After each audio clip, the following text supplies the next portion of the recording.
Welcome back to my channel Saraswati Classes Belagavi. I am your professor S.B. Nagaraj, trainer of spoken English, English grammar and personality development.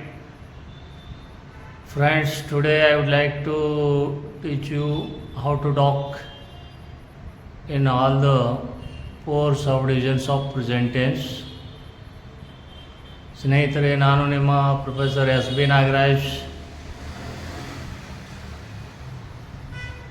ನನ್ನ ಎಲ್ಲ ಅಭಿಮಾನಿ ಸಬ್ಸ್ಕ್ರೈಬರ್ಸ್ಗೂ ಈ ವಿಡಿಯೋವನ್ನು ವೀಕ್ಷಿಸುತ್ತಿರುವ ನಿಮಗೂ ನನ್ನ ಅನಂತ ನಮಸ್ಕಾರಗಳು.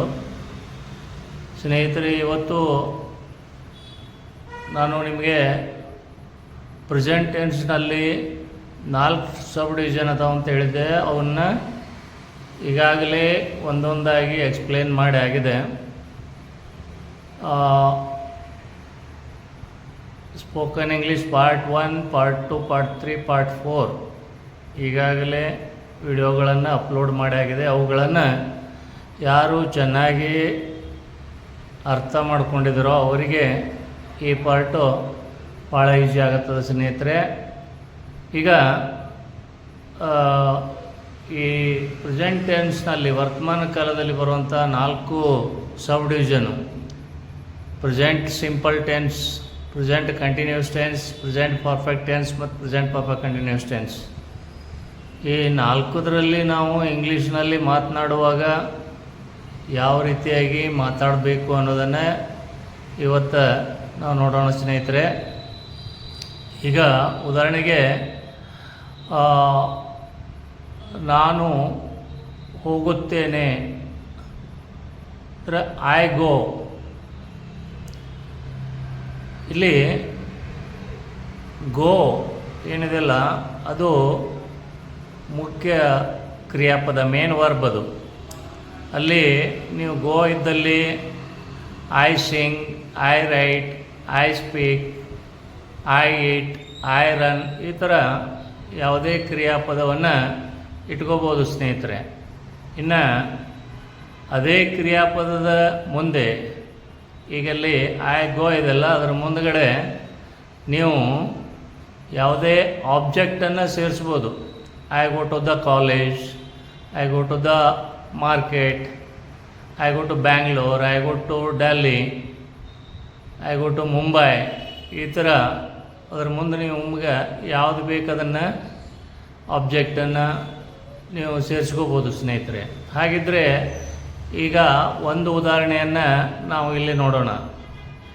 ಈ ಸಿಂಪಲ್ ಪ್ರೆಸೆಂಟ್ ಟೆನ್ಸ್ನಲ್ಲಿ ನಾನು ಹೋಗುತ್ತೇನೆ ಅನ್ನಲಿಕ್ಕೆ ಐ ಗೋ ಅಂತ ಹೇಳ್ತೀವಿ ನಾವು. ಅದನ್ನು ನಾವು ಪ್ರೆಸೆಂಟ್ ಕಂಟಿನ್ಯೂಸ್ ಟೆನ್ಸ್ನಲ್ಲಿ ನಾನು ಹೋಗುತ್ತಿದ್ದೇನೆ, I am going. Present perfect ಟೆನ್ಸ್ನಲ್ಲಿ ನಾನು ಹೋಗಿದ್ದೇನೆ, I have gone. Present perfect ಕಂಟಿನ್ಯೂಸ್ನಲ್ಲಿ ನಾನು ಹೋಗುತ್ತಾ ಇದ್ದೇನೆ, ಐ ಹ್ಯಾವ್ ಬೀನ್ ಗೋಯಿಂಗ್. ಇದನ್ನು ನೀವು ಊಹಿಸ್ ಜೊತೆಗೆ ಇದೇ ಕ್ರಿಯಾಪದವನ್ನು ಮುಂದುವರಿಸಿದಾಗ ನಾವು ಹೋಗುತ್ತೇವೆ, ವಿ ಗೋ. ನಾವು ಹೋಗುತ್ತಿದ್ದೇವೆ, ವಿ ಆರ್ ಗೋಯಿಂಗ್. ನಾವು ಹೋಗಿದ್ದೇವೆ, ವಿ ಹ್ಯಾವ್ ಗಾನ್.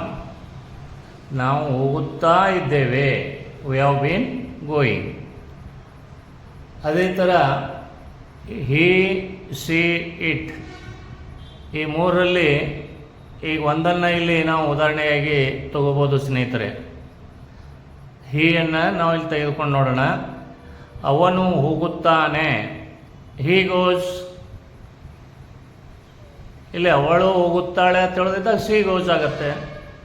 ಅದು ಹೋಗುತ್ತದೆ ಅಂತ ಹೇಳೋದಿದ್ದಾಗ ಇಟ್ ಗೋಸ್ ಆಗುತ್ತೆ. ಅದನ್ನು ಪ್ರೆಸೆಂಟ್ ಕಂಟಿನ್ಯೂಸ್ ಟೆನ್ಸ್ನಲ್ಲಿ ಹೇಳಬೇಕಾದಾಗ ಅವನು ಹೋಗುತ್ತಿದ್ದಾನೆ, ಹಿ ಈಸ್ ಗೋಯಿಂಗ್. ಅವನು ಹೋಗಿದ್ದಾನೆ, ಹಿ ಹ್ಯಾಸ್ ಗಾನ್. ಅವನು ಹೋಗುತ್ತಾ ಇದ್ದಾನೆ, he has been going, he has been going. ಅವರು ಹೋಗುತ್ತಾರೆ, ದೇ ಗೋ. ಅವರು ಹೋಗುತ್ತಿದ್ದಾರೆ, ದೇ ಆರ್ ಗೋಯಿಂಗ್. ಇನ್ನು ಇದನ್ನು ಪ್ರೆಸೆಂಟ್ ಪರ್ಫೆಕ್ಟ್ ಟೆನ್ಸ್ನಲ್ಲಿ ಅವರು ಹೋಗಿದ್ದಾರೆ, ದೇ ಹ್ಯಾವ್ ಗಾನ್. ಅದನ್ನು ನೀವು ಪ್ರೆಸೆಂಟ್ ಪರ್ಫೆಕ್ಟ್ ಕಂಟಿನ್ಯೂಸ್ ಟೆನ್ಸ್ನಲ್ಲಿ ಅಂದರೆ ಕ್ರಿಯೆ ದೀರ್ಘಾವಧಿವರೆಗೆ ನಡೀತಾ ಇದ್ದರೆ ಅವರು ಹೋಗುತ್ತಾ ಇದ್ದಾರೆ, ದೇ ಹ್ಯಾವ್ ಬೀನ್ ಗೋಯಿಂಗ್. ಈ ಥರ ನೀವು ಯಾವುದೇ ಮೇನ್ ವರ್ಬನ್ನು ಇಲ್ಲಿ ಉಪಯೋಗಿಸ್ಬೋದು ಸ್ನೇಹಿತರೆ.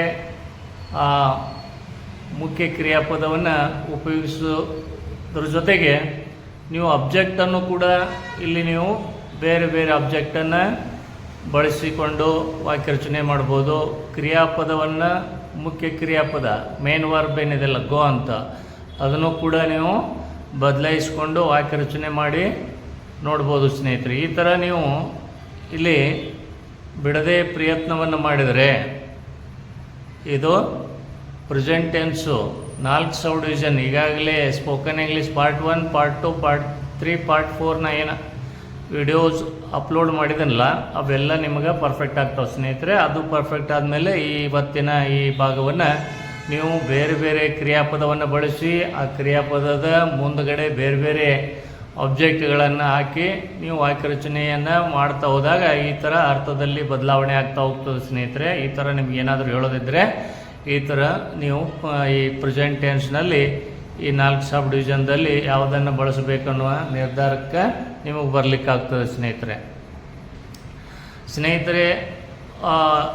ಇನ್ನು ಮುಂದಿನ ಭಾಗದಲ್ಲಿ ನಾನು ಪಾಸ್ಟ್ ಟೆನ್ಸ್ನಲ್ಲಿ ಬರುವಂಥ 4 ಸಬ್ ಡಿವಿಷನನ್ನು ಹೇಳ್ಕೊಡ್ತಾ ಇದ್ದೇನೆ.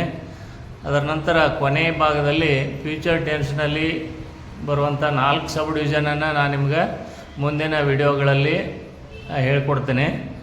ಈಗ ಅವೆಲ್ಲವನ್ನು ಸೇರಿಸಿ ಯಾವ ಥರ ನಾವು ಇಂಗ್ಲೀಷ್ನಲ್ಲಿ ಮಾತನಾಡುವಾಗ ಉಪಯೋಗಿಸ್ಬೇಕು ಅನ್ನೋದನ್ನು ಕೂಡ ನಾನು ಹೇಳ್ಕೊಡ್ತೇನೆ ಸ್ನೇಹಿತರೆ. ಇಲ್ಲಿವರೆಗೆ ನಾನು ಇವತ್ತಿನ ವಿಡಿಯೋದಲ್ಲಿ ಹೇಳಿಕೊಟ್ಟಿರುವಂಥ ವಿಷಯ ನಿಮಗೆ ಇಷ್ಟ ಆದರೆ ಲೈಕ್ ಮಾಡಿರಿ, ಶೇರ್ ಮಾಡಿರಿ. ಮತ್ತು ಅದೇ ರೀತಿಯಾಗಿ ನಾವು ನಡೆಸುವಂಥ ಲೈವ್ ಆನ್ಲೈನ್ ಅಥವಾ ಆಫ್ಲೈನ್ ಸ್ಪೋಕನ್ ಇಂಗ್ಲೀಷ್ ಕ್ಲಾಸ್ಗಳನ್ನು ಕೂಡ ನೀವು ಜಾಯಿನ್ ಮಾಡ್ಬೋದು. ಅದೇ ರೀತಿಯಾಗಿ ನಾನು ಇಂಗ್ಲೀಷ್ ಕಲಿಯಲು ಬರೆದಿರುವಂಥ ಪುಸ್ತಕಗಳು ನಿಮ್ಮ ಹತ್ತಿರದ ಪುಸ್ತಕದ ಅಂಗಡಿಯಲ್ಲಿ ಸಿಗ್ತಾವೆ. ಅವುಗಳನ್ನು ನೀವು ಖರೀದಿ ಮಾಡಿ ಕೂಡ ಇಂಗ್ಲೀಷನ್ನು ಕಲಿತ್ಕೋಬೋದು ಸ್ನೇಹಿತರೆ. ಈಗ ಮತ್ತೊಂದು ವಿಡಿಯೋದೊಂದಿಗೆ ನಿಮಗೆ ಪುನಃ ಸಿಗ್ತೀನಿ ಸ್ನೇಹಿತರೆ. ಸರ್ವೇ ಜನ ಸುಖಿನೋ ಭವಂತು.